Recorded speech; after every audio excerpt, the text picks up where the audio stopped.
नमस्कार, आप देख रहे हैं न्यूज 18 बिहार झारखंड। मैं हूं आपके साथ रुचिका राज। नए साल 2026 की शुरुआत केंद्रीय कर्मचारियों और पेंशनर्स के लिए एक बहुत बड़ी खुशखबरी लेकर के आ रही है। लंबे इंतजार के बाद 1 जनवरी 2026 से 8th पे कमीशन लागू होने जा रहा है। लेकिन सबसे बड़ा सवाल यह है कि आपकी सैलरी कितनी बढ़ेगी। क्या आपका बेसिक पे 18,000 से सीधे 34,000 हो जाएगा? आज के इस वीडियो में हम आंकड़ों और कैलकुलेशन के साथ समझेंगे कि 8th पे कमीशन यानी कि 8वें वेतन आयोग के बाद आपकी इन हैंड सैलरी और पेंशन में कितना उछाल आएगा। चलिए सबसे पहले बात कर लेते हैं फिटमेंट फैक्टर की। फिटमेंट फैक्टर क्या है और क्यों है ये सबसे अहम।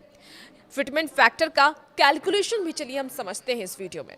देखिए, वेतन आयोग में फिटमेंट फैक्टर वो गुणांक होता है जिससे कि मौजूदा बेसिक सैलरी को गुणा कर नई बेसिक सैलरी तय की जाती है। महंगाई के साथ कई अन्य पैमानों के आधार पर इसकी गणना की जाती है। 7th पे कमीशन यानी कि 7वें वेतन आयोग में इसे 2.57 रखा गया था, लेकिन कर्मचारी यूनियनों की अब ये मांग है कि 8th पे कमीशन में इसे बढ़ा करके 3.15 या फिर 3.68 किया जाए। अगर सरकार फिटमेंट फैक्टर को 1.92 के आसपास भी रखती है, जैसे कि कुछ रिपोर्ट्स ये दावा कर रहे हैं, तो भी आपकी बेसिक सैलरी में भारी बढ़ोतरी होगी। चलिए उदाहरण से भी अब आपको ये समझा देते हैं कैसे बढ़ोतरी होती है।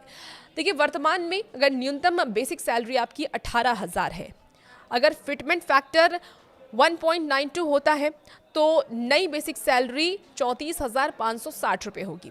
अगर ये 3.68 होता है यानी कि 3.68 हुआ तो आपकी सैलरी सीधे 50,000 के पार जा सकती है।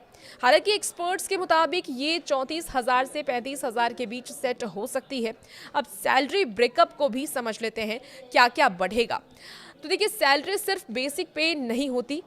जब बेसिक सैलरी बढ़ती है तो इसका सीधा असर आपके अन्य अनाउंसेस पर भी पड़ता है, जैसे कि डीए, जिसको महंगाई भत्ता भी कहते हैं। नया वेतन आयोग लागू होते ही डीए को बेसिक में मर्ज कर दिया जाता है और फिर से 0% से शुरू किया जाता है। हाउस रेंट अलाउंसेस होता है। बेसिक सैलरी जब बढ़ती है तो इसका भी जो अनाउंसेस होता है वो भी बढ़ जाता है। बेसिक बढ़ने से आपका हाउस रेंट अनाउंसेस भी बढ़ जाएगा। देखिए, पेंशनर्स को भी इसका सीधा फायदा मिलने वाला है। 8th पे कमीशन अगर लागू होता है तो सिर्फ नौकरी कर रहे लोगों को इसका फायदा नहीं होगा, बल्कि लाखों पेंशनर्स को भी इसका फायदा मिलने वाला है। उनकी पेंशन में भी लाभ होगा, वृद्धि होगी और उनको भी सीधा फायदा मिलेगा। अब क्यों लागू हो रहा है 8th पे कमीशन, वो भी समझ लेते हैं। देखिए, नियम के अनुसार हर 10 साल में एक नया वेतन आयोग लागू किया जाता है। 7वां वेतन आयोग 2016 में आया था, इसलिए 2026 में 8वां वेतन आयोग नियम के अनुसार लागू होना है। बढ़ती महंगाई और कर्मचारियों की परचेजिंग पावर को बनाए रखने के लिए सरकार वेतन में यह संशोधन करती है। अनुमान है कि इससे लगभग 48 लाख केंद्रीय कर्मचारियों को सीधा फायदा मिलेगा और 67 लाख पेंशन भोगियों को भी इसका सीधा फायदा मिलने वाला है। हालांकि अभी सरकार की ओर से अंतिम नोटिफिकेशन का इंतजार है, लेकिन तैयारी पूरी है। जैसे ही फिटमेंट फैक्टर पर मुहर लगेगी, आपकी सैलरी की तस्वीर साफ हो जाएगी। क्या आपको लगता है कि फिटमेंट फैक्टर 3.68 होना चाहिए? आपकी राय क्या है? कमेंट बॉक्स में जरूर बताइएगा। फिलहाल इस वीडियो में इतना ही। आप बने रहिए न्यूज 18 के साथ।